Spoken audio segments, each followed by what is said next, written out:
me a Noop wearing purple, you know. Right. Ooh,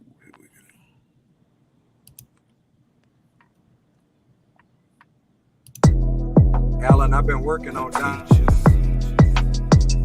The teachers, the teachers, the teachers. My brothers and sisters of color, we gotta do better. No survival in this era if we turning on each other. Like a family reunited, they hate it when we together. Now let's talk about it. Listen to the teachers, let them tell you. You want facts behind your questions, Dr. Rick, give them the answer. Followed by wise words, introducing Dr. Michael Blanchard. Many guests and activists every week leading by example. When there's problems, there's solutions. Together we are the answer. The teachers.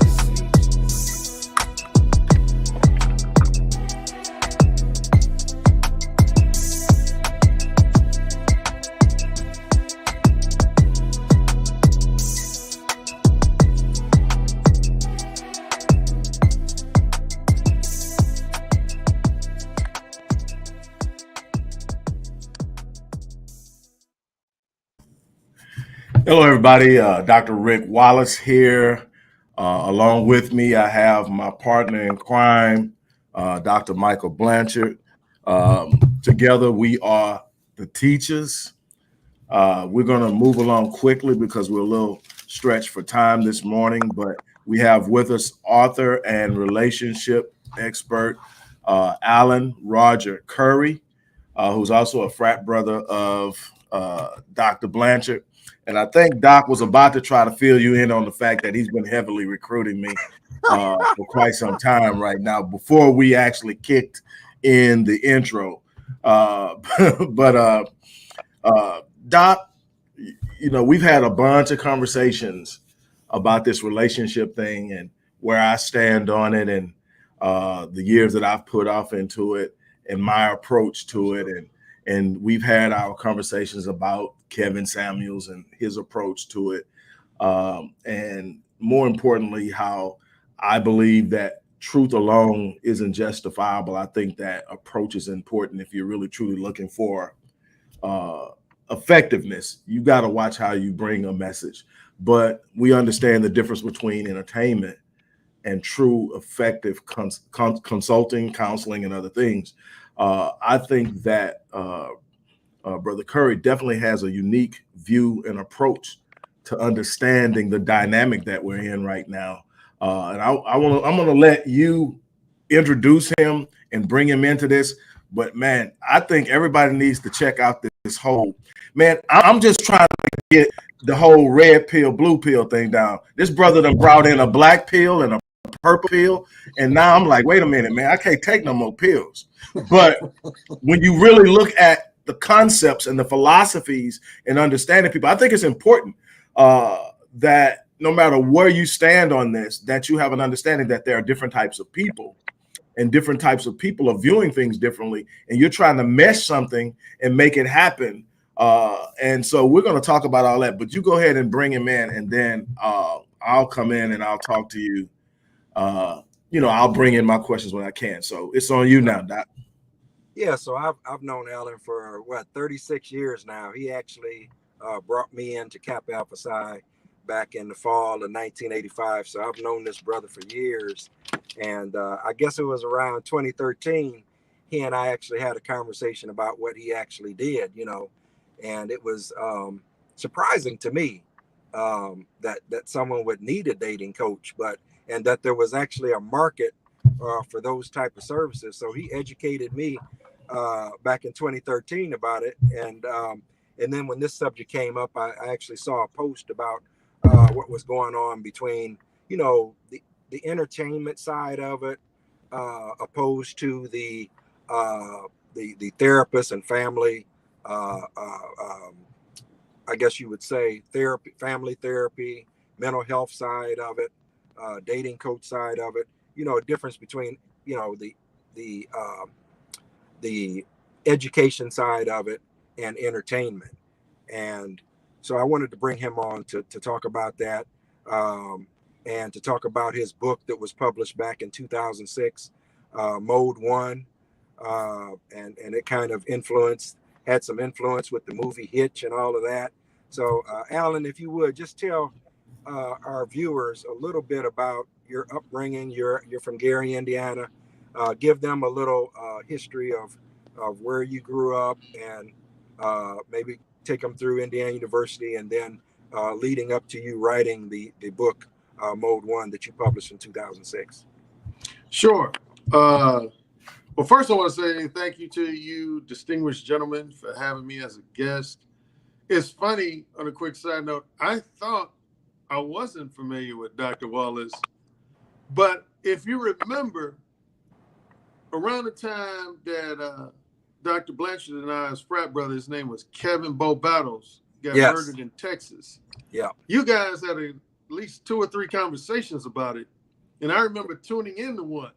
And that's when I first became familiar with you, Dr. Wallace. And I appreciated the commentary you expressed regarding that. That was a sad loss of our fraternity brother. Right. But yeah, I grew up in Gary, Indiana, born and raised. My father was actually, his claim to fame, he was one of the first 2 African-American graduates of the Indiana University Optometry School in Bloomington. And so he had established himself on the campus. And so when I pledged, he was also Alpha Chapter new.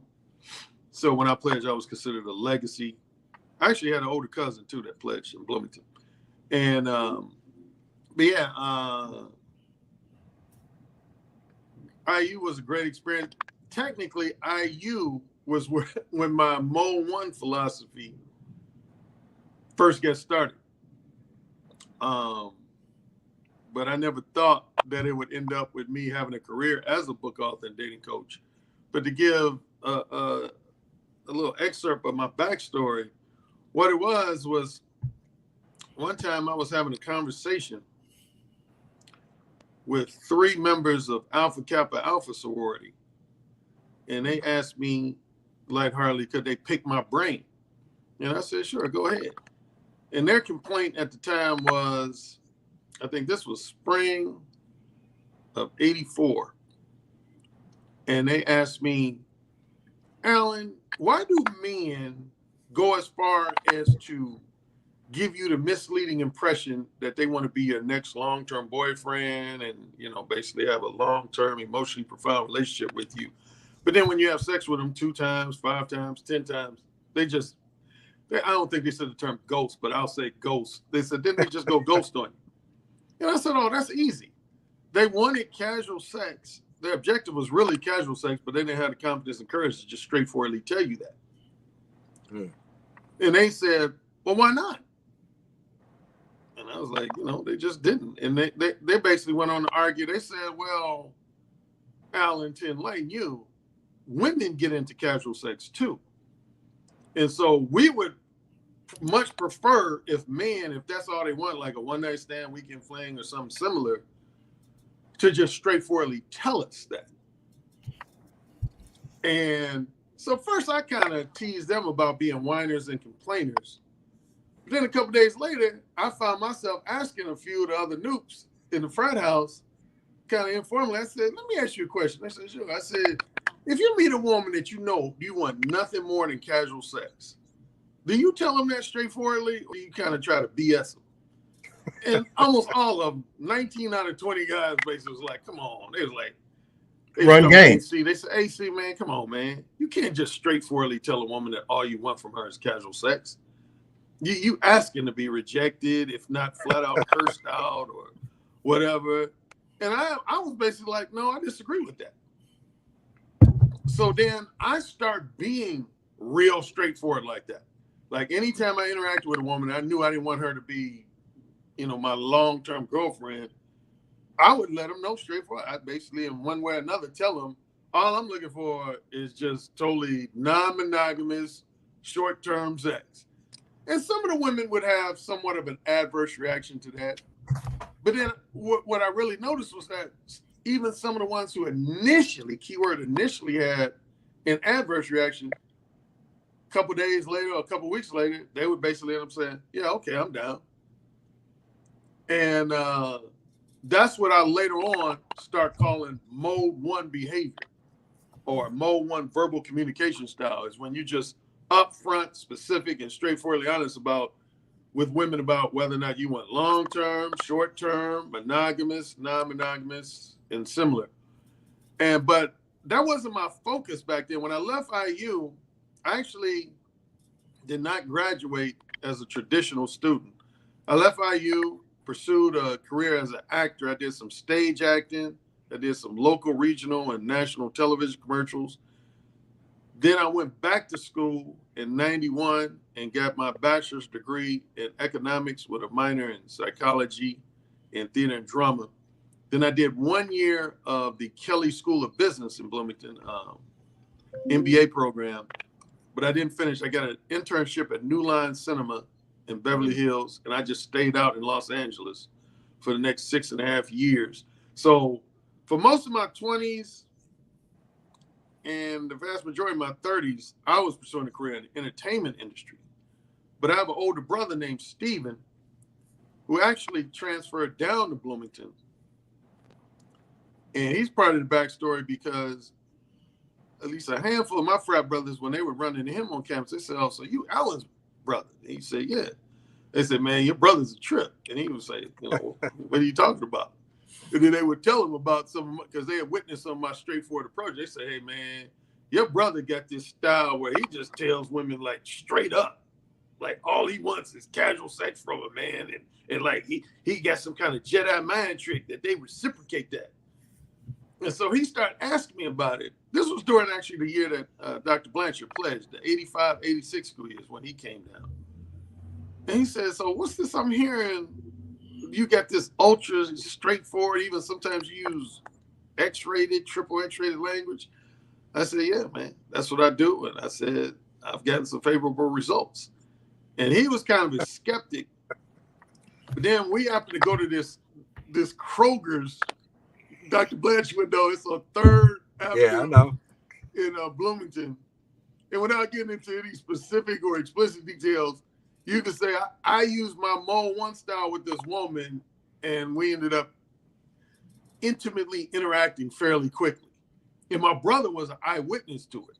So that's when he became a believer. He was like, basically like, whoa, so this really works. You can just talk to a woman and say what's really on your mind and get her to respond. I was like, yeah.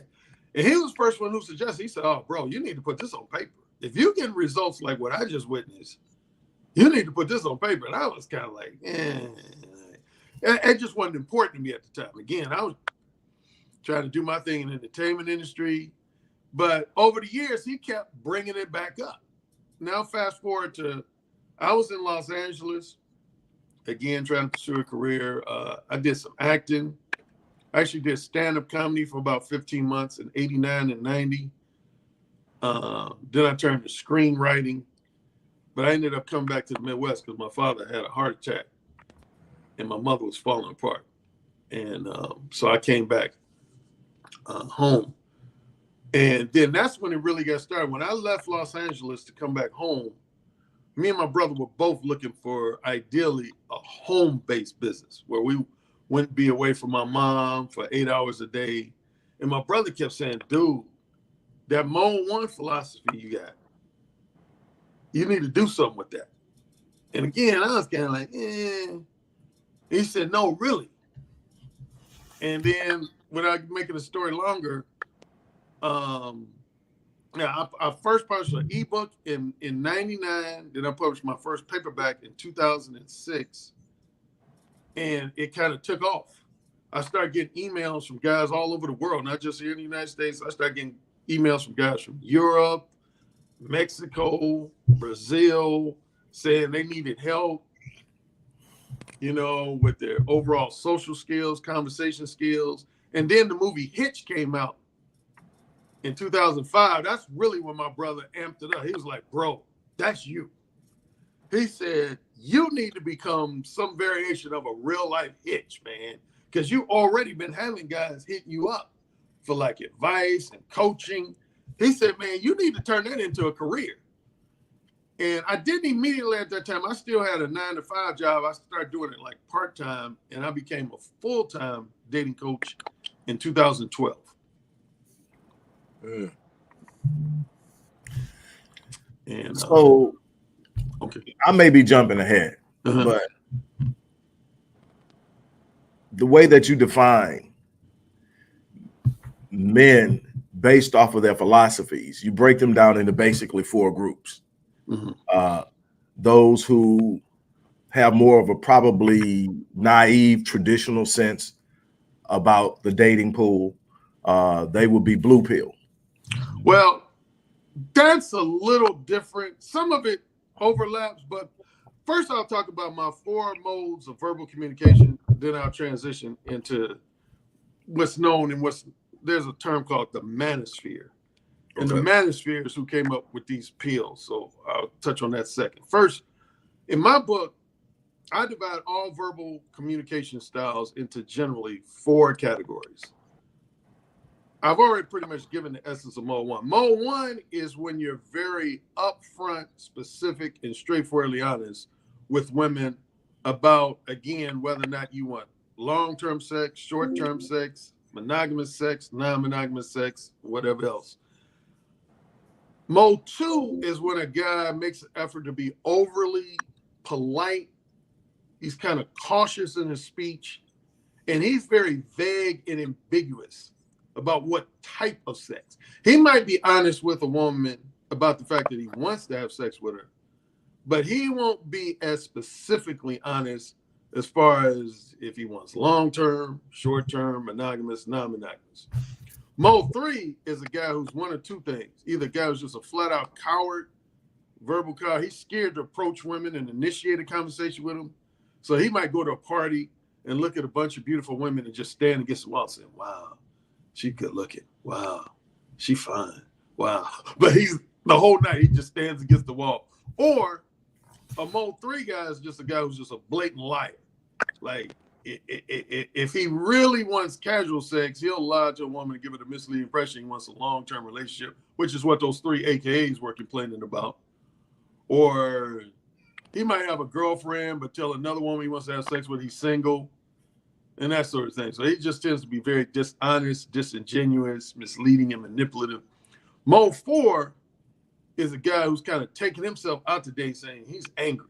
He feels like he's been rejected by too many women, manipulated by too many women. So he's one of those guys you might be shooting pool with, and he says, man, F all these blankety blanks out here, man. I don't want none of them. I ain't trying to date none of these women, man. They all suck. You know, and he just has a lot of anger, misogynistic feelings. Now, transitioning into there's 4 major pills that are discussed in the manosphere: blue pill, red pill, black pill, and purple pill. You were right on the money, Dr. Wallace, with blue pill. Blue pill is a guy who's a combination of very naive, very idealistic, and has a boatload of traditional value. He wants relationships to be like they were, say, in the 1950s. And he thinks most women are these innocent, wholesome, sweet creatures who can almost do no wrong. And his behavior shows that. Then what happens, a lot of guys will transition from blue pill to red pill when, say, they go through a rough divorce or they get cheated on by a ex-girlfriend or ex-former wife, or a woman took them for all their money. Or they just observe that women are a bit more kinky and promiscuous than they thought they were. That's when a guy's considered being red pill aware. In other words, he's seen the realistic sides of women that he didn't necessarily know existed. So he's now more red pill aware. Then an extreme form of being red pill is black. Now, being black pill is almost similar to what I described about being mode 4. When guys are black pill, they become totally anti-marriage, anti-long-term relationship. They probably 98 to 99% of things they say about women is negative, disparaging, pessimistic. And yeah, in worst case scenario, they're just flat out misogynists. They've almost reached a point where they hate women. Mm-hmm. And then purple pill is considered somebody who started off blue pill, became red pill aware, but usually for commercial purposes, like he might be a relationship coach. He espouses a lot of blue pill attitudes, even though everybody who really knows him knows he has a lot of red pill type awareness. So they call that type of guy purple pill. And so that's the essence of the pills. So, Alan, do you see any danger in the current situation out there now? Obviously, well, let me phrase it this way. Do you see dating coaches as a profession? Well, now it is. Now, I have to say, in full disclosure, like I heard you talking about like marriage and family therapy. I am not a credentialed therapist. Like I don't have a PhD in relationship psychology. Probably the closest thing I have to somewhat of an academic related credential. In 2009, I was working at IU Northwest, a satellite campus of Indiana University in Gary, Indiana. Yeah. And a woman happened to Google me and invited me to teach a class called Dating for 21st Century Singles at Indiana University Northwest. And she ended up telling me something that was very flattering. She said, I was the first person in the entire Indiana University system to teach a class that dealt with human sexuality and dating and relationships that was not in possession of a PhD. Because all I had was my bachelor's in economics with a minor in psychology, but they still approved me teaching this course.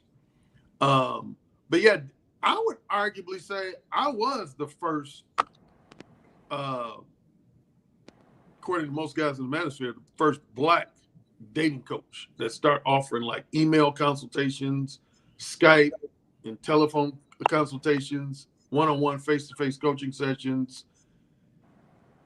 And then just in the last, I'd say roughly 5-6 years, I start seeing all these other guys popping up. And you could say on the positive end, maybe it resulted in the field growing, so to speak. But here's been my major issue, and this relates to my beef with one of our frat brothers. Right. Like the knowledge, wisdom, and insight I would provide to clients was based on my actual experiences with women over the years. Okay. But what you had happening in the last 5 to 6 years is guys would say, pay attention to me. A lot of these guys would be like a follower of mine, and they would learn that I was making 6 figures off of being a dating coach. And they say, whoa, I didn't know you could make that money just giving dating advice. So I don't have a problem with another guy becoming a dating coach as long as they're, to some degree, original and unique in their advice. But a lot of guys, in blunt terms, just start ripping off my talking points. Right. They start almost, in some cases, like literally word for word, which is plagiarism. They start like just ripping off contents of my books and calling themselves a dating coach. And the first people who would notice it was my followers, supporters, and clients. They would say, they would write me notes saying, hey, Alan, there's this other dating coach named so-and-so. Man, he like copying all your stuff from your Mode 1 book. Or I got another book called The Possibility of Sex. And I got another book called The Beta Male Revolution. And guys would just start copying my stuff. And the most notable person who did it in recent weeks, I'm going to go ahead and say his name, Kevin Samuels. Right. He was using the title of my book called The Possibility of Sex in one of his live streams. And he went as far as to say, because he's familiar with me, we've had interaction. Right. Instead of just going ahead and saying, this is the title of a book of one of my frat brothers, Alan Roger Currie, let me give him a shout out. He started off his live stream saying, I know the author of this book, and he's my fraternity brother, but I don't feel obligated to give him what's known as proper credit attribution, which is what you're supposed to do to a published author. Give him, that proper credit. Right. He literally said, essentially, I'm not going to give him his proper credit attribution because I feel like not everything in his book is wholly original. I feel like some of the stuff is stuff people have talked about on the golf course or in the barbershop. So I'm not going to give him proper credit attribution. And I took offense to that. Right. And I'll leave it at that. Well, let me ask you this. So normally in academia, if you come up with a new theory or paradigm, then yeah, you typically give credit. Like for me, student persistence, a lady by the name of Regina Dale Almond, she's highly published in that area and actually came up with a theory. In mode 1, is there a particular type of theory that you developed in that? I'm just asking a question. Well, I would say the main concept that's original in mode 1 is simply my 4 modes of verbal communication. Okay. I came up with those 4 modes, and that had not been discussed. Because prior to my book, most guys, when they talked about verbal communication, they either divided simply in honest versus dishonest verbal communication or direct versus indirect.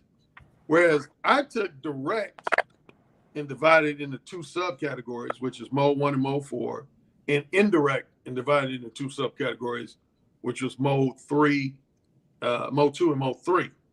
And what I basically argue is, in my book, my main argument is that you don't have to lie to women or mislead them or manipulate them in order to have long-term success with them or even short-term casual success with them. You can be, just upfront and straightforwardly honest. And so, yeah, you can say that's my main premise, my main argument. I actually trademarked my 4 modes of verbal communication. Okay. So I do remember, I remember Jason Black also giving you credit for describing alpha males and beta males on one of his I was podcasts. actually, I always clarify, I didn't invent, of course, term alpha and beta have been around, right.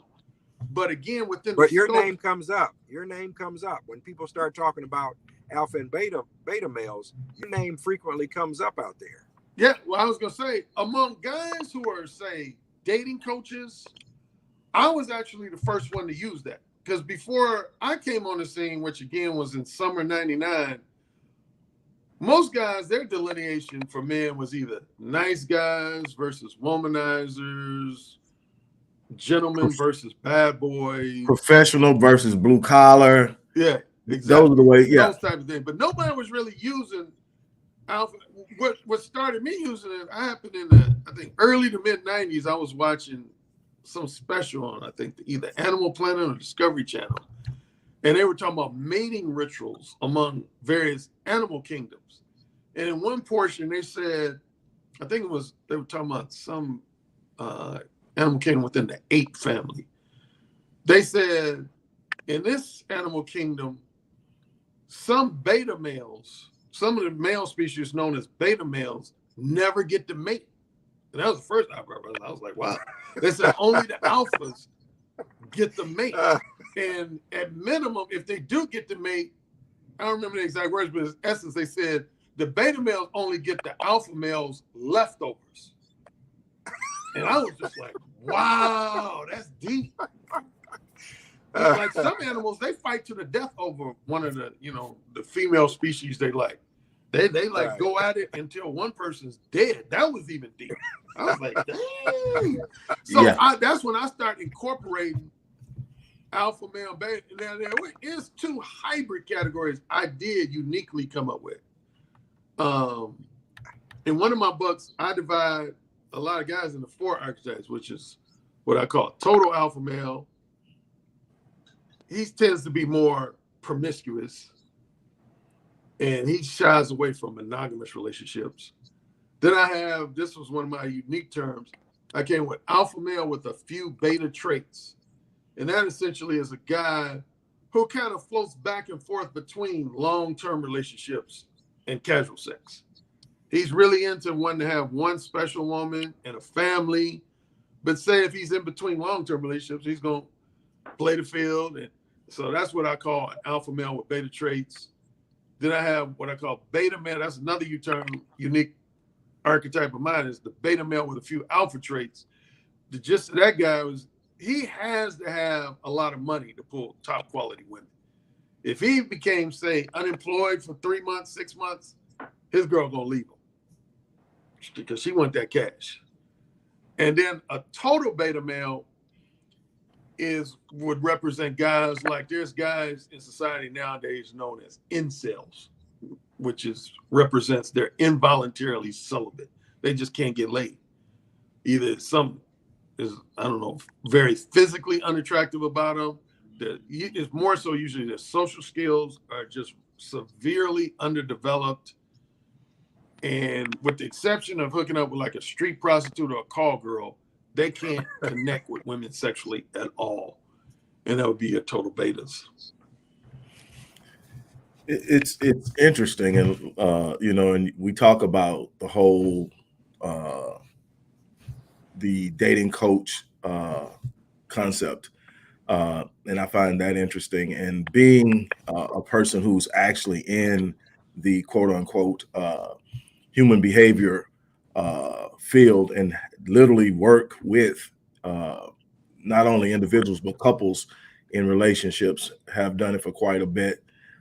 Have 2 books specifically on the topic of relationships. And I'm always touching on it on any of my books because I see relationships as institutions.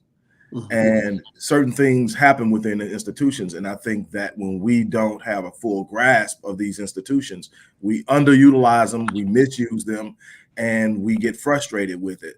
And so, man, about 2000, I started to research because I had went through a divorce. I started to research, you know, different forms of marriage, different types of marriage, different cultures, the arranged marriage, the ancient marriage. And one of the first things that I discovered, because I made up my mind, I wasn't going to get a divorce again, so I wasn't going to get married. Now, I am the person you described as the serial monogamous, but never alone. So when I go from a monogamous relationship, until I meet that next woman that I look at and say, okay, this is my wife, I'm out there, you know, and that was me back then. I'm out there. I'm never alone. And I was the person I never lied to a woman and said something that I thought she wanted to hear. I'm like straightforward. Hey, look, this is where I'm at right now. This is what's up. We can kick it, whatever. And we're going to have a bunch of fun. But I'm telling you right now, this is as far as I can go. So, and so what I realized is now this is going to be crazy. I'm taking it somewhere. What I realized, and I put this in both books, is after interviewing all of these different people and looking at what long marriage, what were some common factors in these very long relationships and what were common in breakups, a couple of things I discovered. The first thing is I completely stopped believing in dating, period. Because the concepts of dating and ideas is I'm going to get to know you. And in getting to know you, I'm going to determine whether I want to spend time with you. There are a couple of fallacies to that in me from a psychological perspective. The first one is the person you get to know is still not going to be the same person 2 years from now. True. So if there's not a level of understanding commitment, it doesn't matter how well you get to know a person. If you don't understand commitment and you're willing to move past feelings, it's going to be a point where you get to that it doesn't work. Because you're never going to always be on the same page. You're not going to be going the same. People tend to not grow exactly at the same pace. I agree with that. So in other words, you got to have something that says when it ain't right, it still holds me here. And so with me, it was the belief in covenant. Now you got to find somebody with the same principles and values, which again is important for marriage because marriage is the foundation of the family. And then the family is literally the institution in which we teach our children our values, our interests, and our principles, and we project them out into society to fulfill and carry on the generational idea of what our family holds dear. Well, if you see, we talk a lot about Black group economics and a bunch of other things. We're trying to get a bunch of people to understand that they never ever embraced as children, never grew up in the household, and it's hard. Why?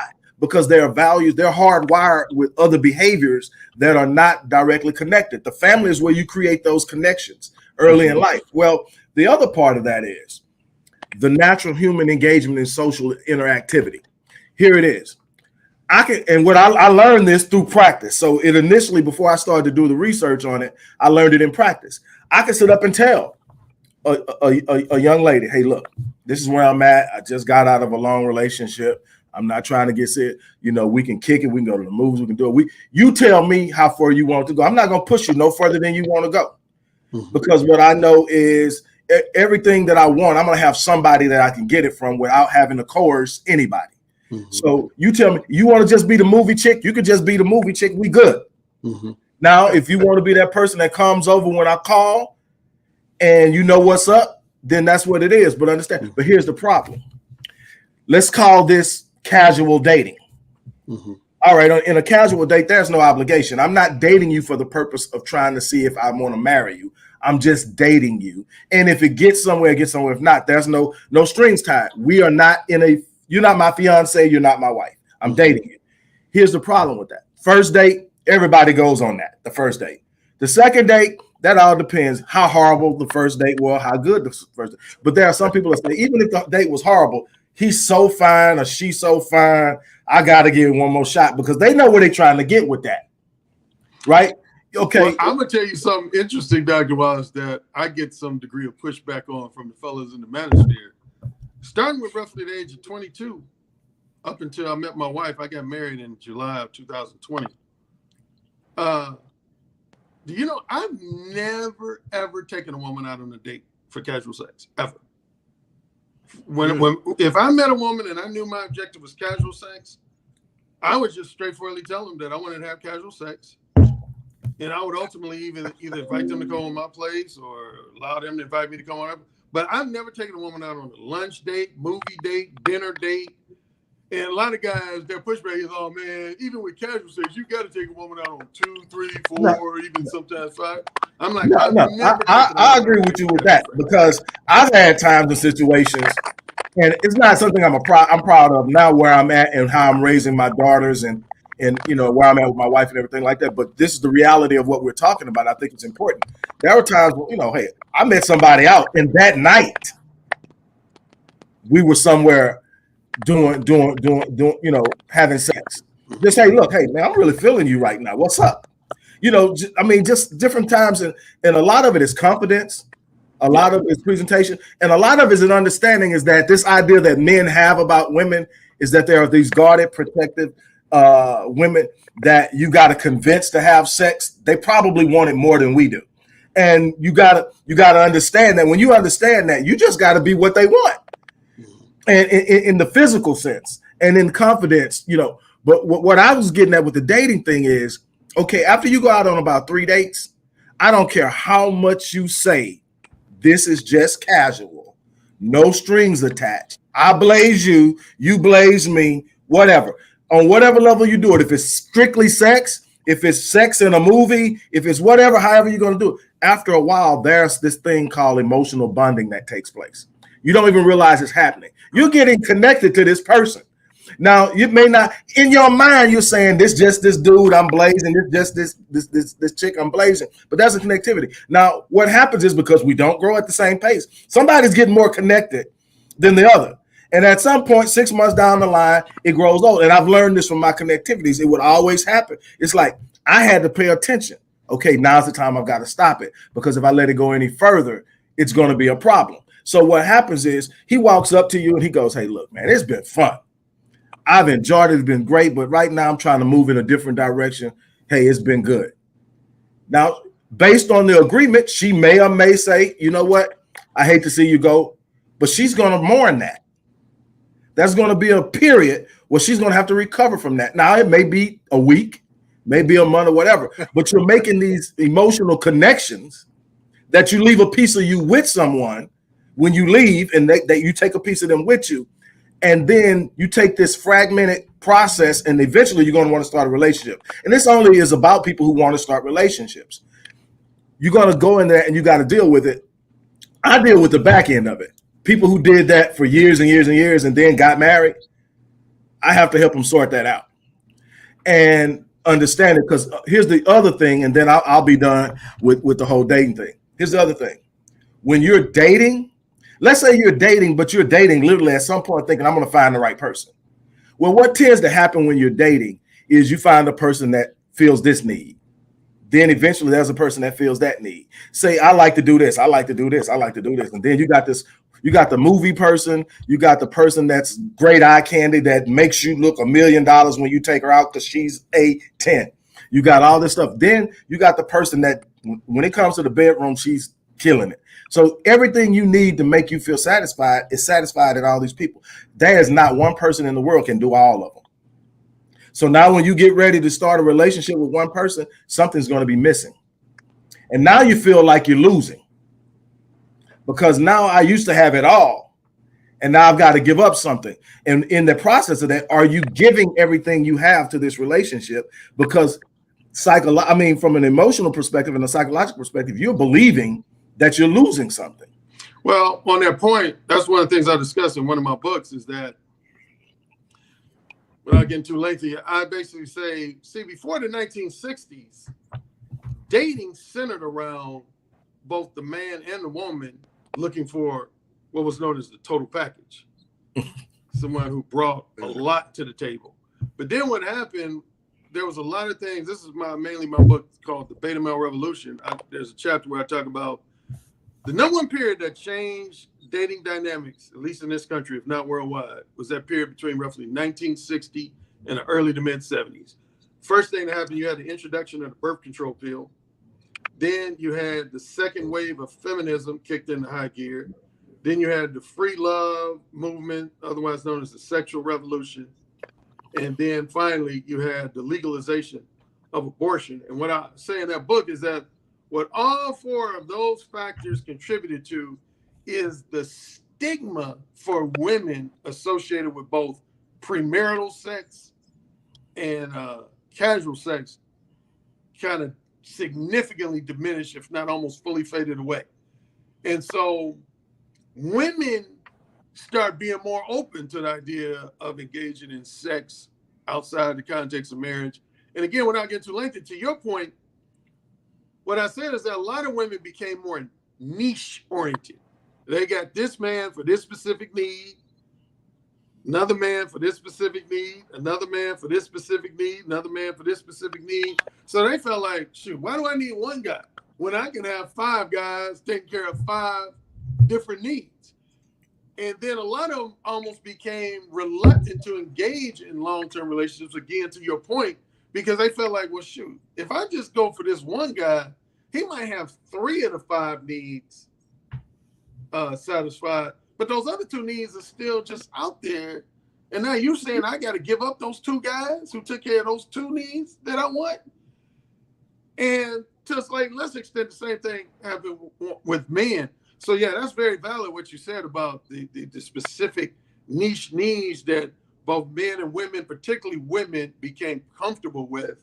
And it's negatively affected their enthusiasm towards committing themselves to a long-term monogamous relationship. So let me ask you one other question, and I want to get your insight on this because, like I said, I was like, man, this weekend is not going to be enough to talk about all the stuff that comes to this because Doc will tell you I'm real big on marriage, but not in the naive sense. I'm about understanding that there has to be a means in which you empower our youth. And we think we are finally coming to a sense of an understanding that the public school system can't educate our children. The biggest part of educating our youth actually is in the way we socialize them in the home and the way we connect and socialize with other people who think like us within the community. And that starts within the home. And there is masculine energy and feminine energy, not in the popular way of explaining it, but in the true sense of the nature of the natural expression of manhood and womanhood.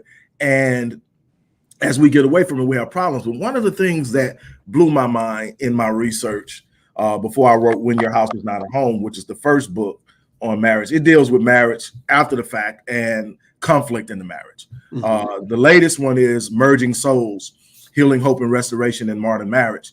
But one thing I found out that totally blew my mind is that the shorter the courtship, the longer the marriage. Now, obviously, there's exceptions and everything like that.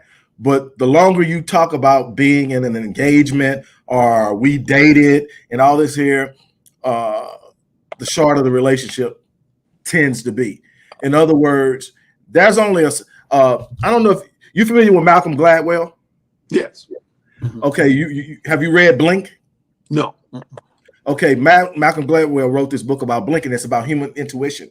And we always talk about the woman's intuition, but we're all born with it. That's this natural thing that happens when we encounter things that warns us about. We have the ability to read energy at a very high level. And the problem is because now women have a checklist.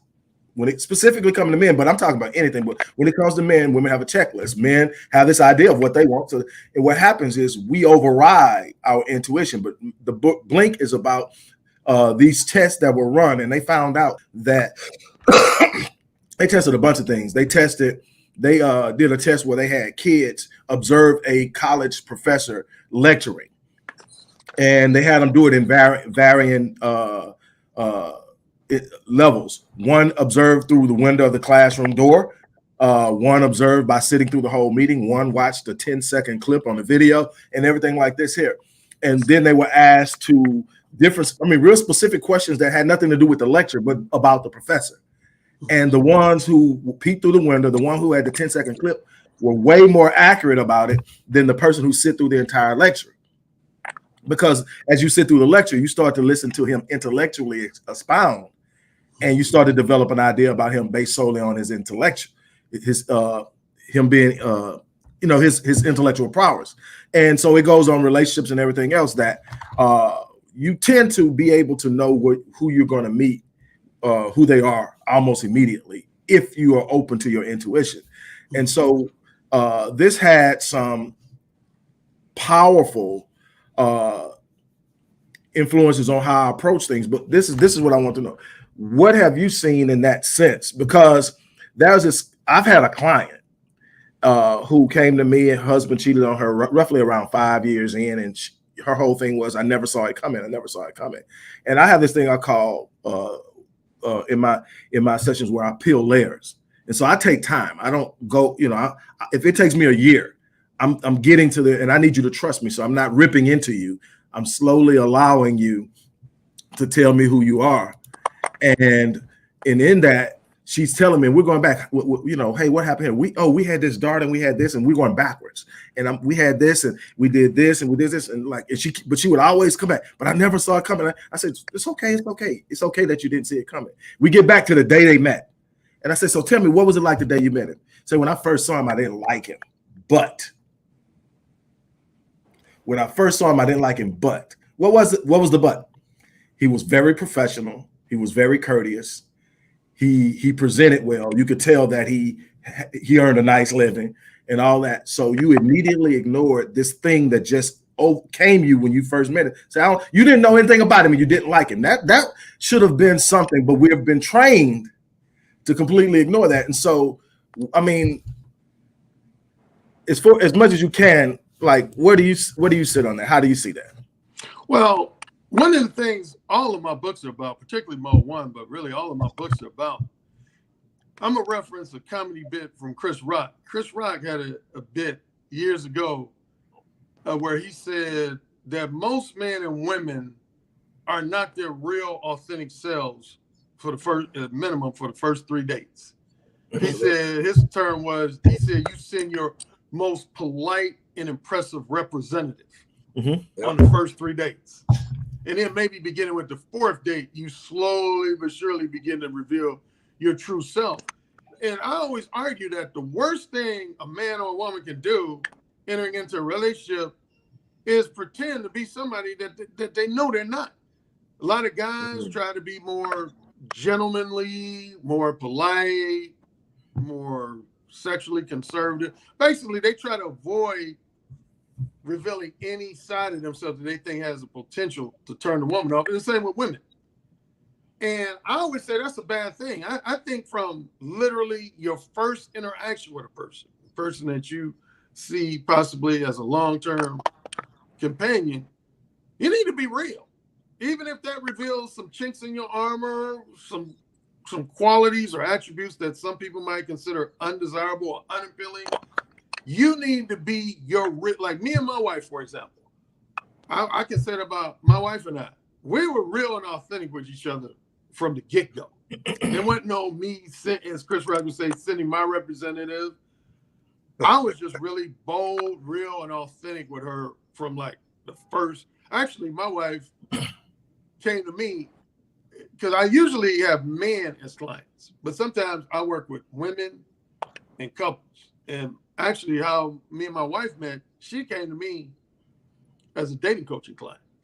And so our first few conversations were more as dating coach to client. And then she ended up revealing to me that she had an attraction to me. And she wanted to connect with me romantically. And then you could say things took off from there. But yeah, people have to make a commitment to being real. But so many people, we live in what I would generally call just a politically correct climate. Now, going specifically to Facebook, Dr. Waller, I'll tell you somebody who's just totally against being politically correct, and that's your colleague on this panel right here. Dr. Blanchard used to have some posts on Facebook that would have the news like, man, did he really just say that? Because I did particularly anything to do with the urban community and where we're going as a community. Dr. Blanchard does not mince words, and I'm sure you don't either, Dr. Wallace. But yeah, a lot of people try to be politically correct and try to be the nice guy and the well-liked guy. You know, we're obsessed these days because of social media with likes. And that's what's messing up not only a lot of romantic relationships, but just relationships either between men and men, women and women, family. Right. Everybody wants to be liked and say the likable thing. No. Right. And I agree with that 100%. And yeah, one thing that I think that makes the relationship I have with Dr. Blanchard work is that we respect that about one another. Like I'm unapologetically who I am. I don't speak and I was talking about this earlier. People was talking about with the stuff that you guys have on that channel, why don't you have more subscribership? I say it's because I don't cater.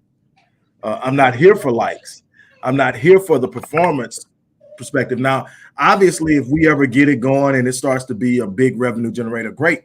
But I'm here because I think I have something to offer. So there are going to be times that the women are going to be like, yes. And then there's going to be times they're going to be like, did he just say that?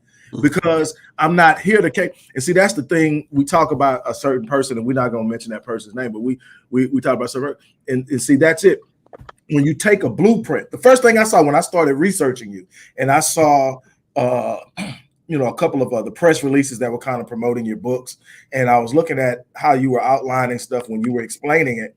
And I said, okay, a person who has a sense of PR, who has a sense of knowing how to promote and understands target audiences and all that, can find their target audience and men in this, cater to that, and blow up. Because there's especially somebody on the radicalized side, like the person, the black pill guy. He is at a place right now. Anything you could say about women right now that doesn't come across as being catering to women or being polite, that's really calling it how he sees it needs to be called, he's on it because he's been feeling it for so long. He can relate to it. So if I'm that person, I could come out and say, I'm just going to dig in right here. This is going to be my niche. This is where I'm going to come and I'm going to do this. And I'm going to mix truth into it, but my whole goal is to create a following. And that's my concern, and that's what Dr. Blanchard and I were talking about, is someone like you who literally has put years and years and years. I mean, you first came across this, and then you went through a processes of, even when people were telling you, man, you're on a gold mine, you still moving through it until you realize you had something to offer the world. And I think there's a positive element to this. And then there's still going to be people who hear it because it's not in that traditional sense of guys do everything. The guy throwing his coat over the puddle. Or, it's not there. It's like, hey, this is what happens in real life. In real life, this is what happens. And there are women, just like you want to talk about all the dog men out there, there's some women out there that will take you quick, run game on you, have your head spinning and your bank account empty, and what's her name right now? Brittany Brenner. Dude still trying to figure out what happened to him. Yeah. And she was on that grind long before that. She was trying to get Cap. It was somebody else before Cap that she was trying to get at. And eventually she figured, okay, I'm gonna have to get somebody a little younger, a little more naive. Went out there. See, this brings up one of my points. I first made in Mo 1 and a couple of my subsequent books. There's a lot of guys in society to this day who, number one, will use this term. Well, both men and women use the term running game on a member of the opposite sex. Again, to reiterate, I'm all about being upfront and straightforward with women about my desires, interests, and intentions. But the main faction of guys I get pushback from is guys that basically try to make the argument that, no, Alan, I'm sorry, but you got to be dishonest to some degree. You got to be disingenuous with women to some degree. Basically, you got to run game on women to be successful. And my argument is no. See, here's what you guys don't realize. There's a lot of highly manipulative women in society that want you to try to run game on. Why? Because they're going to run game on you back better. The quickest, the easiest person to con is who? A con artist. Yep. You just gotta you just gotta have your game on another level. And the whole thing is that comes that idea of I'm gonna come out, I'm gonna get something, and I'm gonna do it in a disingenuous way. And that's the key. That is what I really settled into when I watched it. It's like, hey, if this is who I am, this is who I am. Now, that might be that person that sits up and says, "No, I'm good," and that's okay because I'm not going to have everybody. But there's a group of people who will feel me right where I'm at, that I can sink myself into and have as much fun as I want to, or be as serious as I want to, or find my wife if I want to. Mm-hmm. But what I can't do is go in presenting something I'm not, because now what I'm creating is an energy that most people don't want to talk about. Because when we talk about psychology, we want to get real scientific, and we miss the fact that in the idea of thoughts and behavior, it's also an emission of energy. Energy is always present, and energy creates problems when you are not on the same level and you're trying to act. So you're going to go in, and there's this woman, she's on a 500, 600 hertz level. She's good on her energy. Mm-hmm. But the very fact that you want to be deceptive puts you at about a 200 or 250 hertz scale. Now, the only way you can even get to her is to forcefully move in through your deception. You immediately drag her down when you start playing your game, and you consistently drag her down as long as she allows you to stay. Now, the problem is, will she ever get back up to 550 where she's ready and she's ready to receive somebody who's really going to treat her the way she wants to be treated? Or will you pulling her down keep her down there? Now she becomes that chick that's out there to get whatever because she feels like she got. Same thing with men. It's a bunch of men out there that don't have good views of women because when they tried to do right, they got took quick. Mm-hmm. And now they forget it. So to a lot of people, it's a game. Yeah, exactly. Yeah. And the best man, best woman win. Yeah, what you guys are describing to me is what I said earlier, Doc, when we talked about this show on another day. We have a gender war going on between black men and black women. And real quick, neither sides. Oh, go ahead. Neither side wants to listen to the other. But go ahead, Alan. No, I was just going to quickly say ahead, Alan. That term you just used. Again, I keep mentioning this collection of man sites that they commonly refer to as either the worldwide manosphere, which is a bunch of races. Then there's more specifically what's known as the black manosphere. It's real prevalent right here on YouTube. And but yeah, that's the commonly used phrase you just used. Is the gender war. Guys, men and black men and black women say we're engaged in a gender war. I just want to point that out. And so to piggyback off evidence of it, you look at our kids are. Oh, I was just getting ready to say, Doc, as evidence of that, you can look at only 30% of our kids are growing up in a traditional household with a man and a woman. 30%. Mm-hmm. Mm-hmm. And that's generous because some studies have it as low as 25. Yeah. And so what that means is there's not a balance. And what we're missing is we get the idea because we've commodified these roles. Black men have been highly commodified. In other words, a great deal of how we are perceived in this world, not just by Black women, but period, is about how big our bank accounts are, how much we can present. The people who are looked up to and respected are the people with the big bank accounts. It doesn't matter what type of character you have. It doesn't matter whether you're being a good father or not. It doesn't matter whether you know how to move and operate and you're helping other people. It's just like, think about the people we pay homage to. It's the people with the billionaire sign behind their name or the multimillionaire sign behind their name. And it doesn't require great character. It just requires that you have. So now I'm commodified. So what I've learned is, as a man, I'm speaking in general, what I've learned as a man is I don't have to necessarily be good if I got paper.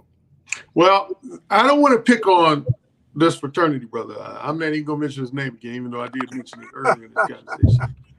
But see, that's one of the handful of issues I have with this particular fraternity brother of mine. What he's mainly known for, probably more than anything else, is his emphasis on the phrase being a high value man. And most of it has to do with a man's level of career success and financial success. And I've always presented the kind of argument, oh, so you're saying that a guy can have totally shady moral character and integrity, but if he's making $200,000, that's the man women should pursue. And I don't agree with that. But there's a lot of his followers that do believe, basically, he calls it the bag. The man has to have the bag. And if he doesn't have the bag, basically, he's not worthy of a quality wife. I disagree with that. That's a big point, and that is huge in the what I took exception to in listening to it is, number one is, first and foremost, is there are a lot of people who celebrate the abrasiveness of his delivery when addressing women.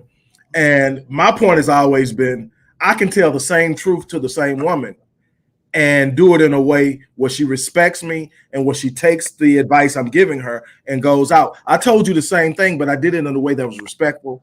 And I don't have to be harsh in order to prove my manhood. I don't have to be harsh to sit up and get a point across. It allows me to be a great husband and a great father because I can sit up and talk to my wife and my kids without raising my voice, without being derogatory, without tearing her down or without tearing them down, and say, hey, this is what needs to be done. This isn't the way it's supposed to be done. This is what's going on. This is what I see.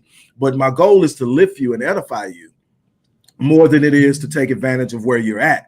But when you start talking about high value man and your emphasis is on the money, what you do is, and what people don't get is, you can sit up there and do this all you want to. You can be that Bantam rooster and you can cluck all you want to. But my statistics tell me that the type of guy that he's talking about is probably about 5% of the black male population. So all these guys out here that are being gassed up don't even qualify. Okay.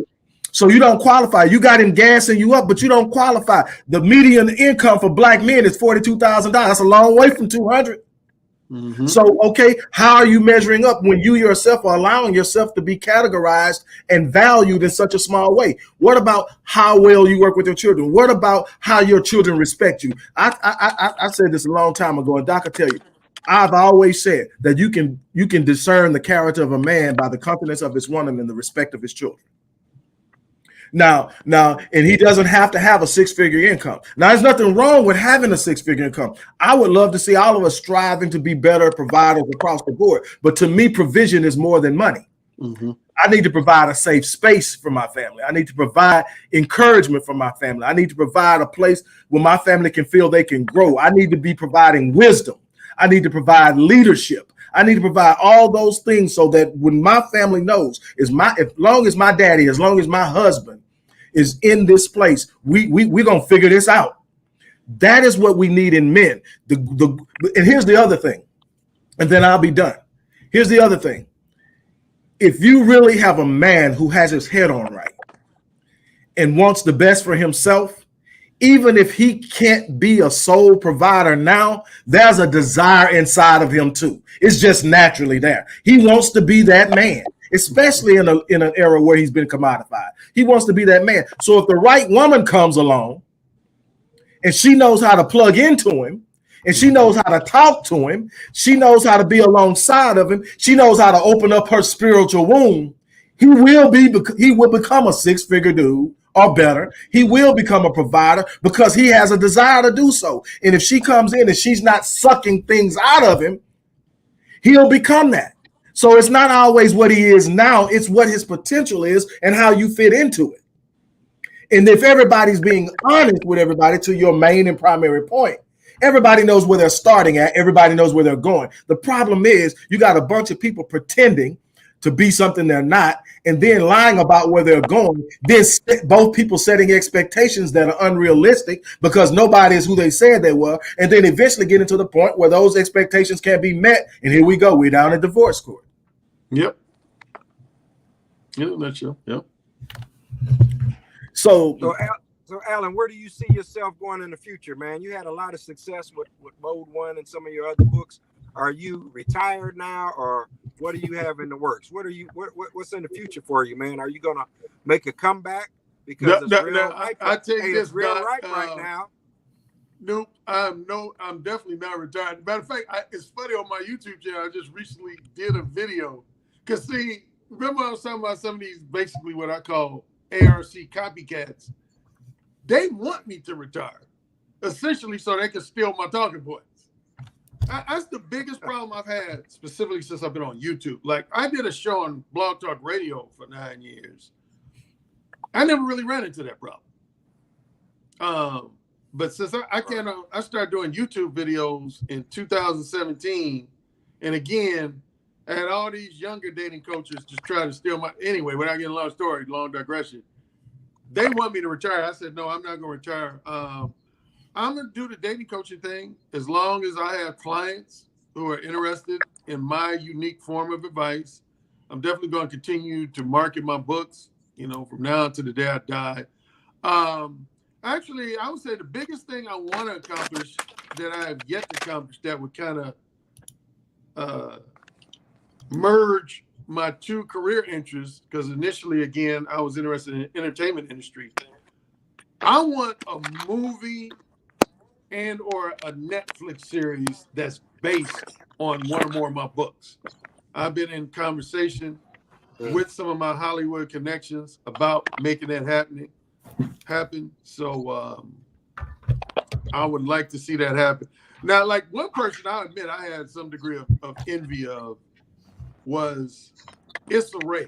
I don't know if you're familiar with her. She used to have a web series called The Frustrations of a Socially Awkward Black Woman. And she gained such a following from that, HBO invited her to turn into a series called Insecure. Right. And, she had a successful, I think, 5-season run with that.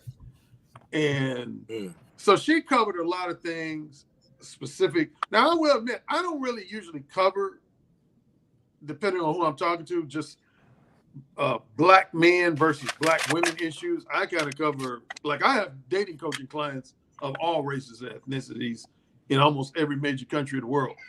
But yeah, I would like to see a series based on, one or more of my, so that's probably the biggest thing on my bucket list, so to speak, that I would like to see happen in my career. Other than that, just continue to do some speaking engagements. I've done some international speaking engagements in my career, workshops here in the United States and most of the major cities. And yeah, I don't know if I have any plans on writing another book in the very near future anyway. I already have my 5 books out, and I'm just continuing to market those. Cool. There is one question that someone asked. It's one of our loyal subscribers and viewers. And she said, Arthur Allen, have you thought about starting a book club for young youth, particularly black boys? No, I can't say. Well, I've had that mentioned to me at least once or twice before. But no, as of to date, I have not. But I will seriously marinate on that. Now that I have a son, I have a 18-month son. And definitely as he gets older, I want to, transfer a lot of my knowledge, wisdom, insight to him. But that's a great suggestion from your viewer. Great. Doc, hey, you got Alan, something? one more question, man. Go ahead, Doc. No, I was about to ask you Yeah, if you I had a wanted to ask question. Alan. You married late, am I right? Yeah, I you married for late, the first right? time at the age of 58 years. Again, I got married. No, I was 57. I got married in July of 2020, and that was actually my first wedding proposal, my first marriage. And this is, believe it or not, and on the side note, I was at my 20-year high school reunion, and some of my female classmates was asking me, was I married and did I have children? And I said, neither one. Marriage, they weren't totally blown away, but they were mildly surprised. But the children, they were like, what? As much as you like expletive, you don't have any? I said, well, actually, in full disclosure, and I've admitted this before on my YouTube channel, so I don't mind admitting here. I had a college sweetheart that I don't know if Doc Blanchard, if you're familiar, but I dated a woman for just under 3 years at IU. Now, I got her pregnant, but she was scared of dropping out of school along with a couple other things, so she chose to have an abortion. I didn't encourage her to do that, but at the same time, I didn't necessarily discourage her at the time. So if that child would have been born, I would have had a child way back in my college years. But after I left college, I never, despite a large degree of womanizing I did, I never ended up having a child out of wedlock. And so this son I have now is my first child and first son ever. And being a husband and a father is a very rewarding experience. I was a late bloomer in this category, but it's been a very rewarding experience. What's your son's name? My son's name is Caden Walker Currie. All right. So you went to Velt. You went to Roosevelt, Gary Roosevelt? No, I went to Wirt High School. It's now, sadly, it's closed. It's one of the Gary schools that closed. So yeah, my alma mater is closed now. But yeah, I went to WIRT, Wirt High School, and Nuke. You went to the same high school as my cousin Arthur, right? LaSalle? Yeah, South Bend, LaSalle. Yeah. Okay. Yep. Yeah. No, I did. Went to LaSalle. Yeah. He and I ran track together. Yeah. Oh yeah, you guys had a good track team. Matter of fact, Flea, our frat brother Lamont Jackson was on that track team, and yeah. Wow. Yeah, man. Well, hey, man, thanks for coming on today, man. And Doc, if you want to close it out. Sure thing, man. First of all, it has been a pleasure to have this conversation with you. It fulfilled all of my expectations. I wish we would have had a little more time, but hopefully we can get you back to talk about what you're doing in the sense of getting that film thing going as far as chronicling something out of the book. I think that should be a thing, and that's something that ultimately I'm going to pursue as well, is the video documentary of some of the things that I've been able to put in writing. So I encourage that. There's information about Alan in the description box of the video, wherever it's streaming at. Definitely go check him out. Definitely look into those books if you're looking to understand things from, I think, a well thought out perspective that's balanced. I think there are some points that we didn't get to touch on here, like the importance of how men view feminism and their relationship with feminism and how that plays out in the dating pool and their philosophies towards women. That's extremely huge. Again, it was so much to do. I knew we weren't going to get to it because you're talking about something that this is a person's life work. Mm-hmm. And I think that, we tend to narrow it down because, again, we got so many people out there. I remember Tony Robbins, which kind of goes off into an area that I deal in. I remember Tony Robbins, like, he has this unbelievable disdain for the term life coach, which he coined. Mm-hmm. Because all of a sudden, when he was working with Bill Clinton, someone asked him how he saw himself in that relationship and working with Bill Clinton. He said, somewhat like a life coach. And it took off. And then next thing you know, everybody's becoming a life coach. He's like, hey, he didn't want to be in that situation. So I see where you're coming from. You've put the work in, and now people are eating out of your plate. I use that phrase on a recent video. That's what I said to a lot of my copycats and plagiarists. I said, you guys, by copying my talking points, my terminology, anything that's unique to me, by copying it, I said, you guys are eating off my plate. Exactly what's happening. So I definitely respect that. And so, like I said, man, if there's anything I can do to help, let Doc know we connect. And I'm pretty sure Doc will be pulling you into his little recruiting process because he done brought in every other Kappa that he done had on the show, trying to pull me in there. So I'm pretty sure he'll pull you into the strategy eventually. But hey, we're gonna have to put him on. Hey, we're gonna have to put him online, AC.